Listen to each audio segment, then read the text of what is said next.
You're listening to the Family Discipleship Podcast, a podcast of training the church.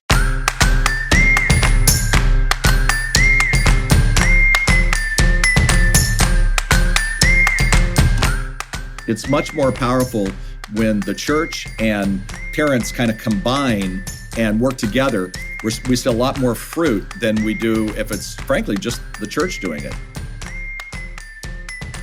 I think you get the chance to teach them that you can love and care as Jesus did with prostitutes and tax collectors and everybody else, and still hold to your biblical value.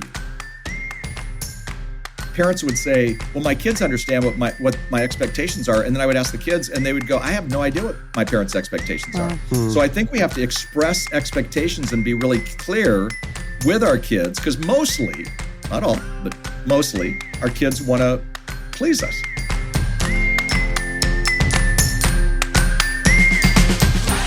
Hey, this is Adam Griffin. I'm here with my co-host, Mrs. Cassie Bryant. How you doing today, Cassie? I'm doing great. So glad to be here. Oh, with great. Your like hero. Well, yeah, we'll get into that here in a second. But also, my hero, Chelsea Griffin, is here today. Chelsea, how you doing?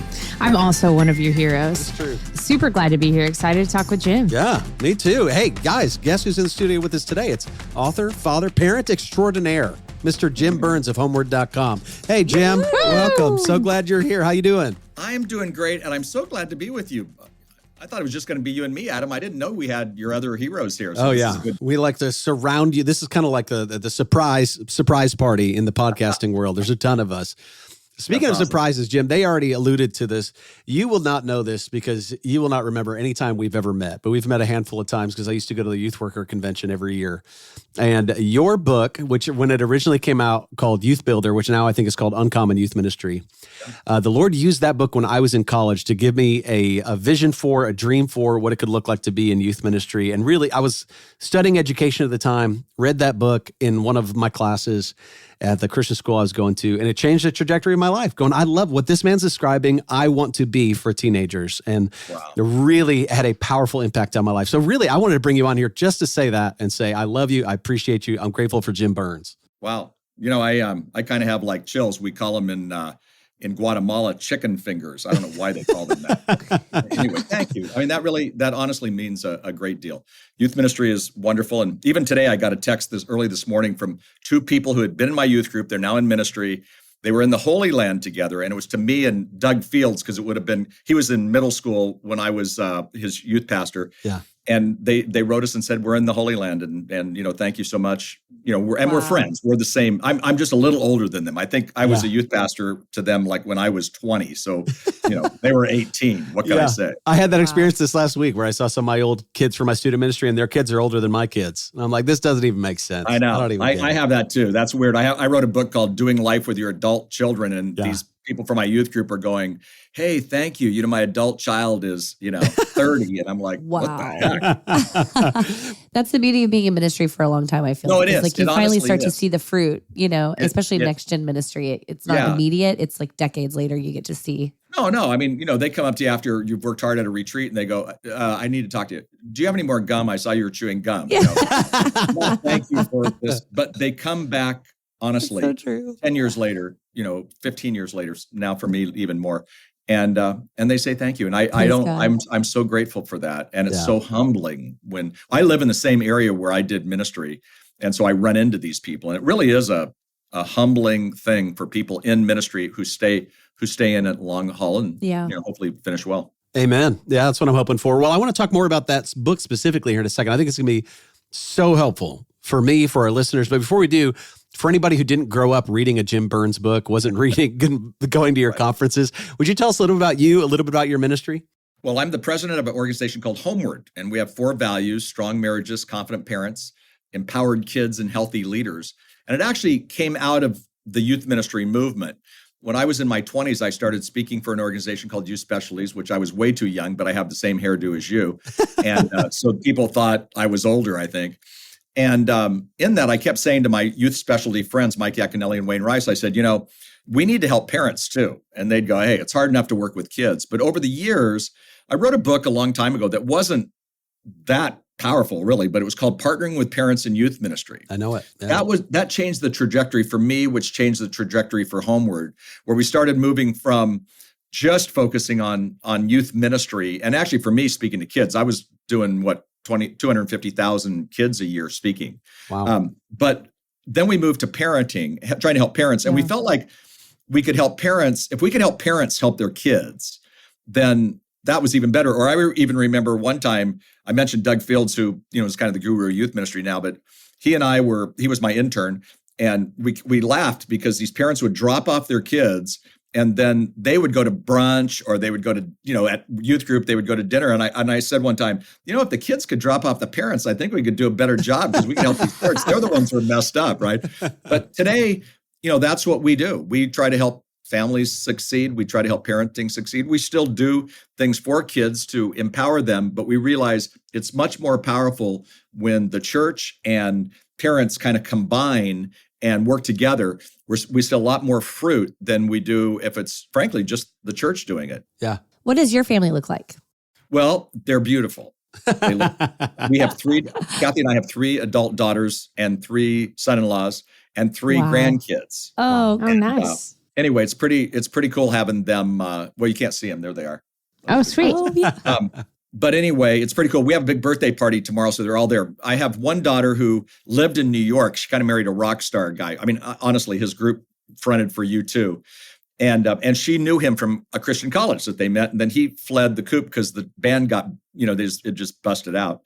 And so they got married later, but she lived in New York. And now that group and he's decided to come back to LA. So we live in Orange County, but everybody lives within a hour of each other. So we get a lot of fun time together. Dream. And yesterday we took our granddaughter, who turned 5 yesterday, to Frozen. And what's funny is last minute, it's 8:30, and I go, we need to get her a Frozen dress. And I've never even seen the movie Frozen, right? So we go to H&M, and I'm in my 60s, but I'm not one who frequents H&M a lot. Although I kind of went, God, that's kind of a cool jacket, maybe. But anyway, they had Frozen dresses. I looked it up. And I was so glad we did, because there were 1,000 other girls in Frozen dresses. Oh, good. But we had the tiara. So nice. That was a solid grandpa move. It was a cool grandma move with our 5-year-old, and she just kept. And she told us, I totally didn't know the story, so I'm like, she goes, he's the bad guy, and I figured he as the good guy. And so I was in shock when he actually was the bad guy at the end. Disney does it again. Disney. Well, way to score major points as a grandpa. Jim, I just read your book on parenting an adult child that you mentioned before, and I loved it. It's fantastic. And though I don't have adult children yet, it was really shaping some thoughts for me. And a lot of the parents who listen to our podcast have young children. Sure. So they may read your book maybe as more of like a cautionary tale of what they hope doesn't happen. Do you find a lot of young families asking about how to prevent things like you talk about in the book, like failure to launch, walking away from the faith, walking away from their family? Yeah, I mean, when your kids are really small, and I speak mainly to next generation parents, not necessarily to oldies, although I'm laughing. I'm doing a grandparenting conference tomorrow, and I said to some of my staff, hey, I used to talk to kids. Now I talk to people who look like me. But, I think the bottom line, and I don't care if they're 2, 5, 15, or adults, is that you want them to become responsible adults. And I'm going to add who love God. So you have to parent in the way, whether they're 2, 5, 15, very different ages, but you still parent them to become a responsible adult. And if not, they'll become entitled. We enable dependency on them. And of course, we're doing most everything for a really young kid. But by the time they get to be adults, I say to them, you're fired as a day-to-day parent. And it's a freak out if somebody would have told me when my kids they were 2 years apart, all girls, so we had no drama or hormones in our life, no girls. But if somebody would have told me that I was going to be fired as a day-to-day parent, I would have gone, no way. But actually at about 18, if I didn't fire myself, they were going to fire me, because they're going, hey, I'm an adult, so treat me like an adult. And I'm going, yeah, we're still paying for your cell phone. We're still, taking care of, college education. I think I paid for your car insurance. But truly, what I needed to do was help launch them, because I didn't know how to be a parent of an adult child, and they didn't know how to be an adult, to be honest, my 3 girls anyway. So yeah, I think you get them started at a young age, but I don't think there'll be many people who are next gen people. I think they'll read other books of mine, but next gen parents who are, with the younger kids, they got to keep it in mind. Yeah. It's still responsible adulthood. That's what's crazy, whether at whatever age. And we're just trying to parent by circumstance and chance. So a lot of us need, more of a plan. I remember with us, we'd go, wow, it's Thursday. We made it. Kathy and I put them to bed. And then we'd wake up on Friday and go, oh, wow, we got to do this again for like years and years. We're exhausted, kind of thing. Yeah. But, it goes by fast and we do need to have a strategy somewhat. And so I always laugh at the amount of people who are at our, adult children seminars who have younger kids, and they come up, they're the ones who come up and go, hey, this was so good. Thank you. And I'm like, I was blessed by it big time. Cool. Okay. My strategy is I tell my youngest almost daily, you're going to take care of me when I'm old, right? Right. So that's how I keep the perspective of like, you're going to be the adult taking care of me. Yeah. In it's going to feel shorter than it is. But in your book, you say, we will spend more time as a parent of an adult child than we will as the parent of a young child and adolescent. That blew my mind. I have never really thought about the amount, the time in that perspective. And I don't think many young families are thinking about that. Right. How does that fact change the way that we think about raising our kids when they are still in our homes? Well, it really does. We're trying to help them to become independent. And it goes against our counterintuitive. When you got a little one, you're not thinking that. I wasn't thinking that. And I had hopes that all three of the girls would, take care of me. And, I only have I have one. We always say Christy's going to come in and boss us. She's our oldest. Our youngest is going to send her, maid because she'll probably have a lot of money. We said this when she was little. And we go, our only chance is that, our Rebecca in our middle is going to, wipe our nose. And she's the one who just moved from New York. And I don't think she's going to do it. So get ready. I'm just saying, figure out another way. But no, I think it does change the way you look at it in terms of, for one thing, as I didn't learn that in my head until I was, a little older. But it also changed the way I was going to do marriage. Because, Kathy and I had too much of a child-focused marriage for too long. Oh, yeah. And I would speak against child-focused marriages. And then I would go, wait a minute, all of our energy and time is going there. And then when we're exhausted, we give each other a little bit of time. And I realize there's single parents who are awesome, by the way. Right. But with us, I found that one phrase that you asked, Cassie, was for me going, wow, I'm going to spend more time with Kathy in the empty nest than I am going to have having kids. So I need to make sure that thing is good. Because on the empty nest side, I find that there's a lot of people who, their kids, flee the house and all of a sudden they look at each other and go, whoa, we have nothing because we even buried marriage stuff under the mat. Yeah. And so now not only did they lose their kids, which is a huge loss, to be honest. It's loss and grief. I talk about this, when I write or speak on it and people go, yeah. But now you got it something, you're looking at this person going, I don't even know you. I liked you a long time ago. And then we became chauffeurs going in different directions and trying to figure out how, to manage the kids. And we wake up now going, do we want to spend the rest of our life? And one of the reasons why the only demographic where there is divorce, the divorce rate's going up is what they call the graying of divorce. And that's 50 and over. Wow. I think that's because they didn't pay attention to it. So that might be a different answer than what you're looking for, but I think it's a really important answer. Yeah, that's really helpful, honestly, Jim. And one of the things I was really excited about talking about with you is this idea of this generation of parents thinking both about their kids as kids that'll be in their home for a long time. But what does that mean for their marriage after they've moved out? But also thinking about now in this generation, a lot of the complications we have are with young parents thinking about their parents. And that's why I love the subtitle of your book, which is keep your welcome mat out and keep your mouth shut. It's so brilliant. But one of the things in that chapter that you talked about being fired as a parent, you talk about the changing role of a parent. One of the quotes that really stuck out to me, you said, you are a consultant at their will. Your job is to be caring and supportive of your child, to mentor only when called upon, and to be your child's biggest cheerleader. Being intrusive means inserting yourself into your child's life in ways that are uninvited or unwelcome. Not being intrusive means promoting your child to full adult status and developing a new adult-adult relationship, while at the same time being encouraging and supportive. And I think as I read that, I thought, man, there's probably so many of our listeners who wish that was true of their parents. Right. So what I would love to ask you is, like, outside of maybe the passive aggressive, hey, mom and dad, I bought you a book about keeping your welcome out and keeping your mouth shut. How do you help us navigate from the spot of a young parent thinking about their grandparents now, their kids' grandparents? Yeah. How do we invite them into that kind of, be a big cheerleader, don't be intrusive? What do you think? Right. Not easy, by the way. I mean, that's not an easy answer. And by the way, that writing, I was like, wow, that's good. I wrote that. That's funny. You wrote something. You go, darn. No, and it is funny. Younger parent, when I'm doing the line of the, signing books or whatever, which always is kind of awkward, people come up to me and they go, and I'll look at them and I'll go, you can't be a parent of an adult. And they go, oh, no, this is for my mom. Please write it to Claire. She really needs this. It says unsolicited. and they relate to the principle number 2, which says unsolicited advice is usually taken as criticism. Yeah. And I get that, because the parent is going, they are adults, and they're going, wait, you don't trust me that I'm an adult because you keep giving me advice. So I think parents have, I think it's the responsibility of the parents to learn how to reinvent their relationship. Yeah. But a lot of parents don't do that. They go right back into control, like when their kids were, like 11. So I think we have to say, mom and dad, not in the heat of the battle. And that's where we make the mistake. But I think we take them aside. We take them out to dinner and say, hey, here's what I'd love to see from you guys, and give them praise. And, they did a good job. They wiped our noses. They changed our diapers. They took us to dance recitals and Little League practice and stuff. But I think we praise them and then say, here's what I'm looking for.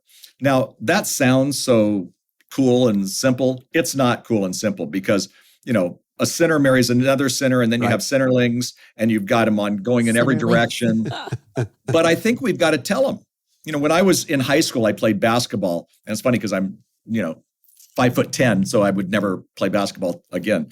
But the coach said, we need to do this play to see if they play zone or man-to-man. I go, why don't you just ask them? And the coach goes, hey, I'm not going to tell you. So for the whole entire senior year, I asked them before the game. I'd shake the guy's hand and go, hey, do you guys play zone or man-to-man? And they would say it. I was the point guard, so I'd put up a 1 for zone or a 2 for man-to-man, and the coach would just shake his head. What I'm saying is, a lot of times we have disagreements with our parents. And by the way, when you get to be an adult, children, now you're dealing with parents who are sick, or you're taking care of those parents, and you're taking care of, these adults in some ways who, whatever, strayed or violated values. But I find that it's better for us just to simply adult to adult say, here's what I'm needing from you. Is it always going to work? No. I mean, in the book, I talk about a woman I know whose mom at 45, this woman is like a tech guru in the Silicon Valley, has made bazillions, and the mom's going, put on your coat, it's cold outside. And I go, what did you do? She goes, well, I kind of got mad at my mom and Mom, I'm really capable of doing this. And then I said, well, then what did you do? She goes, well, I put on my coat and I left. So we're still tied into our parents. I mean, It's crazy. I mean, there's a very well-known guy that I won't quote, but his dad died, and he gets the Time magazine of the year, and he holds up the bust of his face and he goes, are you proud of me now, Dad? Man, that's heavy when you start thinking about that in terms of we're playing out before an audience with our parents. And sometimes we get overly sensitive if they say, put on your coat, Jim, one of the biggest struggles we see in this generation is our propensity to enable our children. Yeah. We see a lot of entitlement in this generation. And you describe enabling as not letting kids experience all the consequences of their behavior. Yeah. How does letting kids experience hurt and hardship help us reach our goals as parents? Yeah, well, great question, by the way. Experience is a better teacher than advice. So I don't care if your child is 5 and you say, don't touch that hot burner. They're probably going to one time touch the hot burner. And guess what? They're not going to do it again. When I was 5, my aunt, Teeny, said, do you want a puff of my cigarette, right? So at 5, I take the cigarette, I turn green, I barf, it's terrible. Guess what? I'm not saying this is what you do for kids. This is solid advice. To do that. Experience was a better teacher. My parents could have said, don't smoke a cigarette. I probably would have. Aunt Teeny handed me one, and I was like, this is the grossest thing known to humankind. Right? That's amazing. So I think the same thing with adult children. It's important for them to sometimes experience it. And it's hard because I want to take care of them. I still am I'm in that mode. I want to take care of my daughters. I want to take care of my son-in-laws. But the truth is I have to let them learn kind of the hard way. We actually call this tough love. Listen to what my definition of tough love goes this way. It's allowing them to experience the circumstances of their poor choices without getting in the way. And you don't shun them. You're not angry at them. You're not putting them down. You're just simply allowing the consequences to happen. And that's what happens when people help and not enable. If you're enabling, you're now enabling dependency. Yeah. For example, I just heard yesterday of a family that took out a big loan to help their kids buy a house, their adult kids to buy a house. Cool. But they're saying now the adult kids are saying we can't afford the payments. So can you lower the payments for us? Wow. Well, they enabled dependency. They shouldn't have bought as nice of a house. They shouldn't have bought a house that the kids can't afford, right? Yeah. And I'm not sure they should have put all that money into that house just yet, because the kids are really young. They don't, they need to kind of figure it out themselves. Sure, how cool that they have a house, but I think the parents made a mistake because they enabled dependency still on the parents. The kids didn't do it. Now, I have no problem with parents helping their kids with finances or other things. I have a problem with them enabling them, because that's where you get failure to launch. And really, that's where you get a whole generation of, entitlement. Yeah. Yeah, absolutely. Well, one of the things we hear a lot from parents of young kids and older kids is just dealing with this regret and guilt. Yeah. And so I imagine this hits heavy. The older kids are, right? Once they've already launched. Yeah. What wisdom do you have for parents who are dealing with that, and how to not dwell on it or dwell on what could have been better? Yeah. Well, it's hard because parents will. We did. For one thing, I say to parents, really good parents have kids who make poor choices. And you tend to find that, especially kids who are raised in the church, you tend to find that when they get away to college. All three of our kids bumped in college. And what I mean by bump, they didn't they're not drug addicts sleeping on the street, but they bumped. Christy said in an article that she wrote for her school newspaper at a Christian school, I had to disown my parents' faith to own my own faith. Wow. We thought this is what I do. So of course my kids were going to have none of that. Everybody else's kids would, but not mine. And they did. So then and Kathy and I went through guilt because we'd say, at Easter, we went to Hawaii on that family vacation and there was a mission trip. We should have had them at the mission trip. In fact, Kathy just brought this up the other day about how absurd it is, but yet that's how we were living. So we had to realize, that we did good things and they still made choices just like we did when we were younger. However, I think it's important for parents to make sure that they are around what I call replenishing relationships during that season, because I had a small group. I've been in a small group for 21 years, and they have carried me at times, and I'm sure I've carried them. So during the time when one of our daughters, especially, who's now a Christian psychologist, but when one of the daughters sort of bumped with a bunch of other pastor kids, which was interesting at her Christian school, and made some silly decisions, I shared that with them. And I said, man, that comes hard. It's hard for the guy who writes books on confident parenting and all this other stuff to have a kid who's not, walking that way. But I think you win by talking it out, by being open, by being vulnerable, because then you get people to support you. If you're trying to do it alone, the Bible even says, confess your sins. This wasn't a sin. I wouldn't call Rebecca making some silly decisions a sin, but confess your sins to one another and you will be healed. Yeah. And I think the healing comes sometimes through confession of your soul and coming alongside. And we found it by being with other people. We chose mentors. We weren't raised in the church, so our parents weren't our parenting or marriage mentors, either one of them. So we found mentors. And I can remember one time sharing with them, just as our kids were transitioning from teenagers to adults and they were being, goofy. And they just laughed and go, oh, wait, that was us too. And I'm like, wait, really? Because their kids were good and solid now, and they were involved in a different season. And you know what? That stage of life is for us now. Our daughter Becca got married in the summer in a destination wedding. And so the whole family was in Italy, and we were all around this pool, and they're all playing and talking, and everybody's interacting. And Kathy and I are off to the side. And I just put my arm around her and I go, look at this. It changed, because they're in their 30s now, and they kind of got out of what we call emerging adulthood, which was really tough for all of my kids. I think it's tough to be a Christian, to be raised in a Christian home. I mean, I wasn't raised in a Christian home, so I was on fire from the day I became a Christian.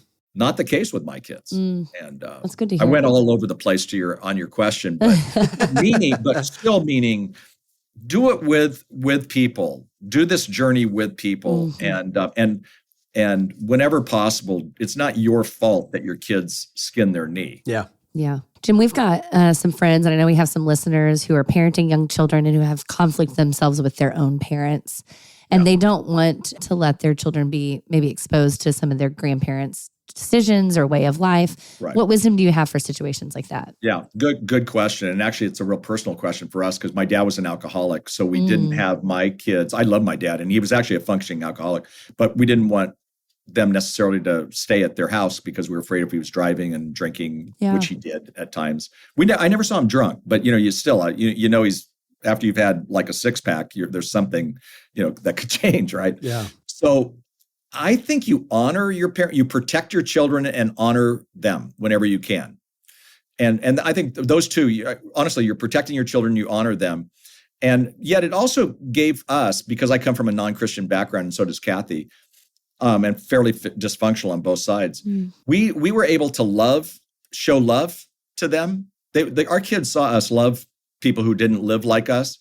But at the same time, we could say, well, that's how, Uncle David lives, but we don't live like Uncle David. Here's what we believe in the Bible. Yeah. So we were able to say, it's not this, it's this. Even when it comes to today's world of, gender identity issues and things. So today's kid, the big question at our marriage seminars now are, my kids have an uncle who's gay or an aunt who's a lesbian or, somebody's transitioning, all that. And I think it's really possible to be able to say, you know what, be the people who love them the most. Yeah. But here's what our family believes, and here's why. It now gives you a chance to talk about morals and values or sex education without burning on them. Yeah.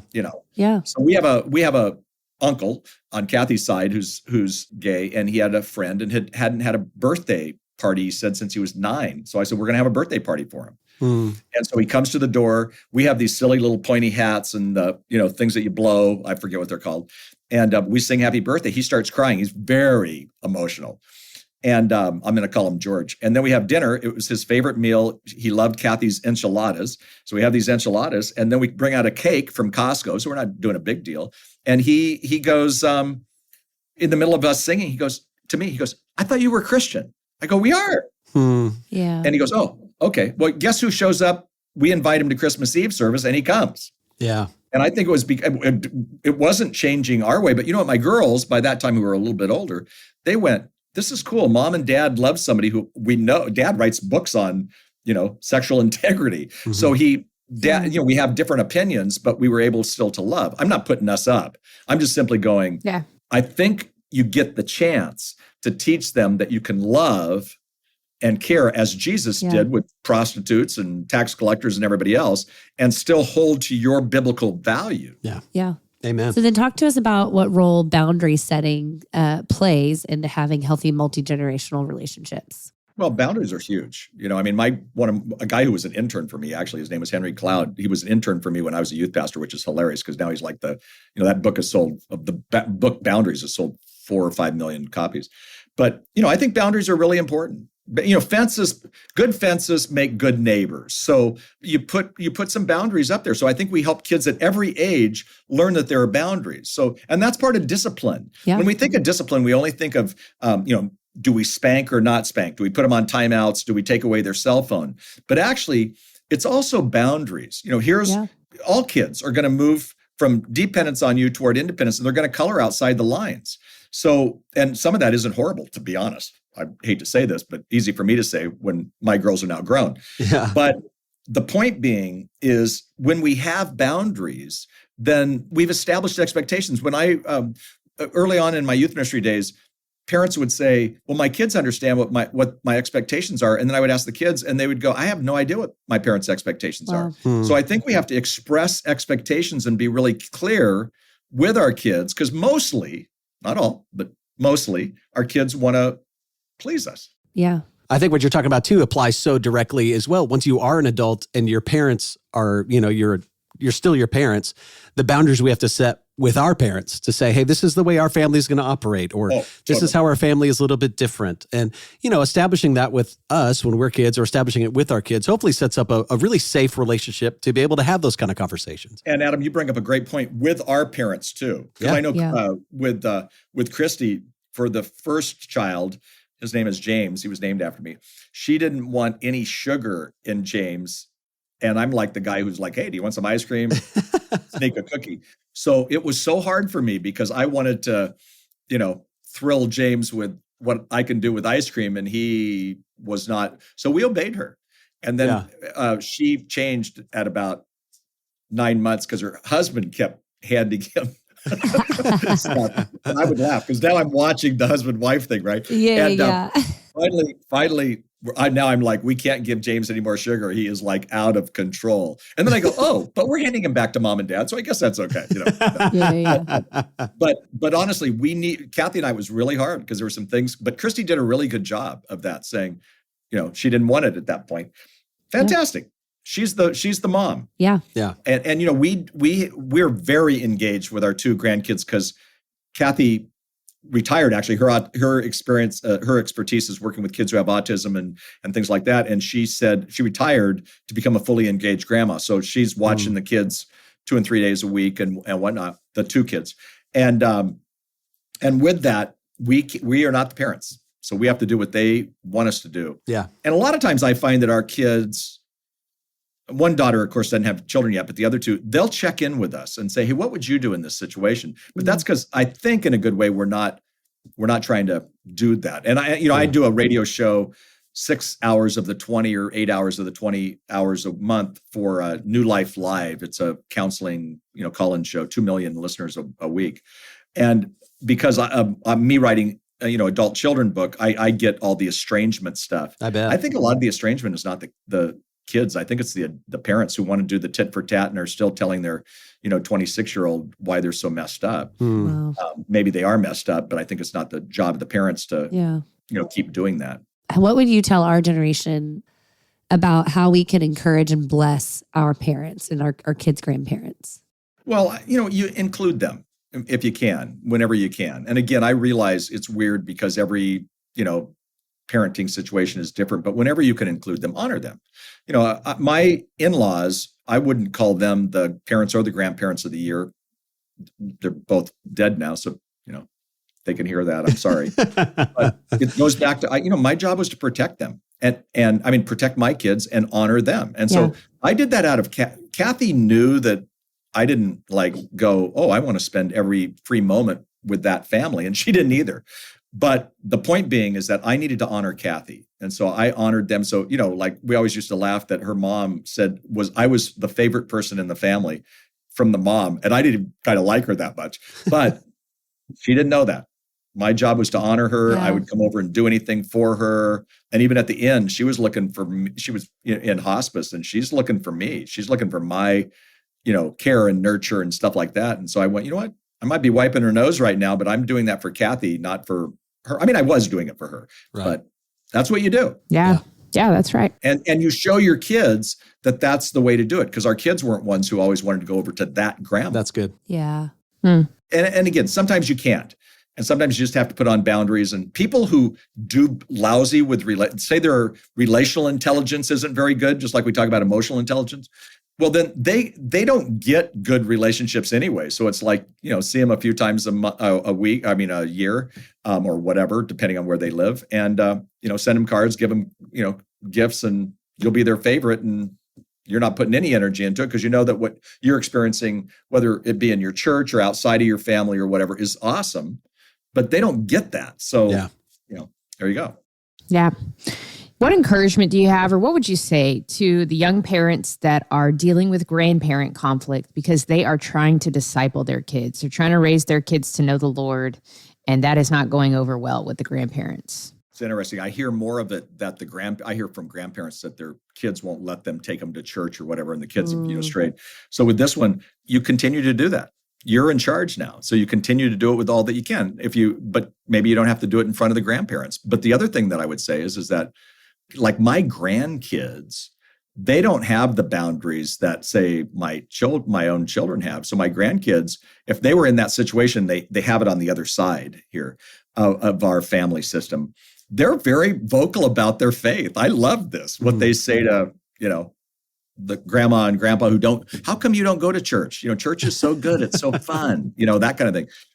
Let the grandkids do the talking about it and not the parents. But treat if your parents are not Christians or they're not blessing you or, approving of what you do with your kids, then, you treat them like any other non-Christian. Treat them with love and respect, but just don't get into it with them. And then look for ways to bring that up. But I don't think it's our responsibility. It's not your if your responsibility is to disciple your kids. It's not your grandparents if they're against it, especially if they're with you. It's cool because I have a book for 3 to 5 year olds on sexuality, and it's a book, God Made Your Body, right? So Christy calls me up and goes, "Hey, James needs this book." She was living in Dallas at the time. So I send her and her husband the book, and then I come about 2 weeks later and she goes, "Dad, I'm so glad you're here.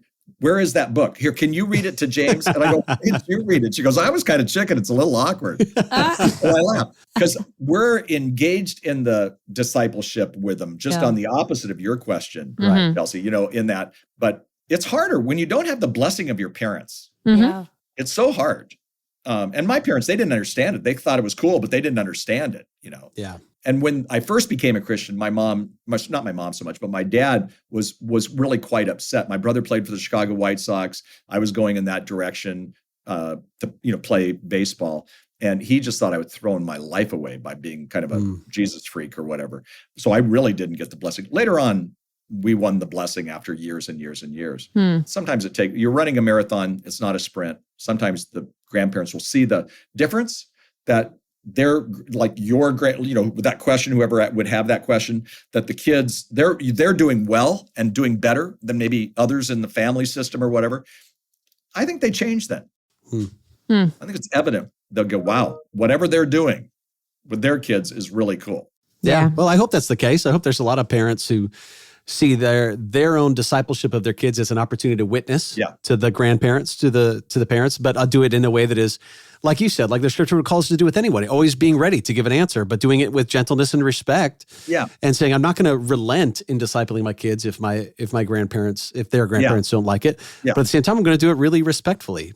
No, I think the word is respect. Adam, I agree. I remember once when, like, my parents, by this time, when we had kids, because it took us 10 years. We went through the infertility world and stuff. And so 10 years out, so we'd been around, as a couple. And I remember when our kids came into the picture, and my parents never prayed before meals or even at holidays. I mean, we're having things, they didn't pray. We did at our house when they were there. And one time we're at our house, and our daughter Christy was probably 4, and she goes to her grandpa, she goes, "Grandpa, why don't we pray here?" He goes, "Well, would you like to pray?" And she just goes, "This, a 4-year-old, it's an awesome prayer, right?" And he's like, wow, he was kind of blown away. We never didn't pray again, but he never prayed. It was our kids, and they didn't even ask us to pray. Yeah. It was cool. They'd go, "Okay, Christy, are you going to pray?" And, we had a couple of things where I think Rebecca one time prayed that Grandma and Grandpa would become Christians in the middle of the praying for thanking for dinner. We're like, oh, I love that. That's that preacher trick of passive aggressively praying for people. Yeah. Exactly. They learn it early. I'm so grateful for you, Jim. I know that we could talk all day. I have so many questions about honoring grandparents, about leading the next generation. I know you're the man for it. So I'm grateful for Homeward. I'm grateful for your ministry. Thanks. Before we let you go, if we could bless you, what are ways that we could be praying for you, for the Burns family? Well, actually, we have a big birthday party tomorrow, and Papa Jay's going to go speak to these grandparents, and then we're zooming back, and I have to bring pizza to the park. So I'm really excited about that. But Homeward is actually going through I'm 69 years old. Our Homeward has made the decision to reach next generation parents. Great. So to do that, I just spoke at MOPS International. I mean, they look at me and they see a bald-headed old guy, and they go, and then I can win because I spoke to kids, right? So if I can speak to kids, I can speak to, moms and preschool. But we're making the move towards the succession plan, where I'll still be a spokesperson, but it'll be, it'll look like the three of you and even younger, who will be doing our podcast and our blogs and things like that. I'll still have a part. Doug Fields will still have a part, but we're making the move. Our board met last week, and we said, this is the move. So it's pretty exciting for us around here. I would say in the next year to 2 years, Homeward, which does some great stuff and reaches a whole lot of people anyway, will have a very different look and feel, and it'll sound like you all. Well, that's exciting. Yeah, you are you're the next generation who's going to be doing this. It's not going to be people like me. Well, I'm grateful for you. I'm grateful for Doug Fields too. You guys have done so much great work. And for those who are less familiar, maybe it's Homeward, W-O-R-D, W-O-R-D, Yeah. Homeward. And you can find more from Jim there. Jim, thank you so much for your time today. Great to be with all three of you. Really, honestly, a lot of fun. Well, thanks for listening, friends. If you think it's as important as we do to disciple our families, please help us out by giving us a great review wherever you listen to the podcast. Visit one of our sponsors and share this episode with one of your friends. If you want to keep up with us, you can join the conversation. The Family Discipleship Podcast is on Instagram and Facebook. We love you, listeners, and we are looking forward to all God has for us this spring. We'll see you again next week.